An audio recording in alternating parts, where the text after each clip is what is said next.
வரஹ்மத்துல்லாஹி வபரகாத்துஹு. அனைவருக்கும் சுதந்திர தின நல்வாழ்த்துக்களை தெரிவித்துக் கொள்கின்றேன். என் பெயர் ஃபாத்திமா. நான் 3ஆம் வகுப்பு படிக்கின்றேன். என் பள்ளியின் பெயர் மதர் மலரேர் மற்றும் தொடக்க பள்ளி. நான் எடுத்திருக்கும் தலைப்பு கல்வி தந்தை அப்துல் கலாம் ஆசாத் அவர்களை பற்றி பேசப் போகிறேன். அப்துல் கலாம் ஆசாத் அவர்கள் நவம்பர் 11, 1888ஆம் ஆண்டு மெக்காவில் பிறந்தார்.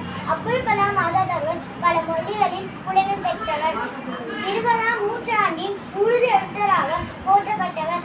ஆசாத் அவர்கள் ஆரம்ப கல்வி எல்லோருக்கும் இலவசமாக வழங்க வேண்டும் என்று உறுதியாக இருந்தார். ஆசாத் அவர்கள் சுதந்திர தின போராட்டத்தில் தீவிரமாக இருந்தார்.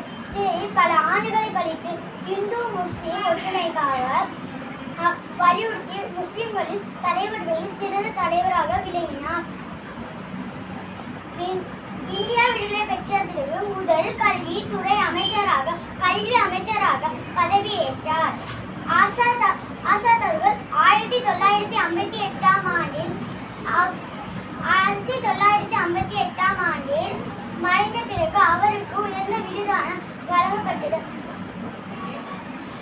ஆசாத் அவர்கள் ஒரு அற்புதமாக ஒரு மனிதராகவும் இறுதி வரை இந்து முஸ்லிம் ஒற்றுமைக்காக அதுவும் பாடுபட்டார்.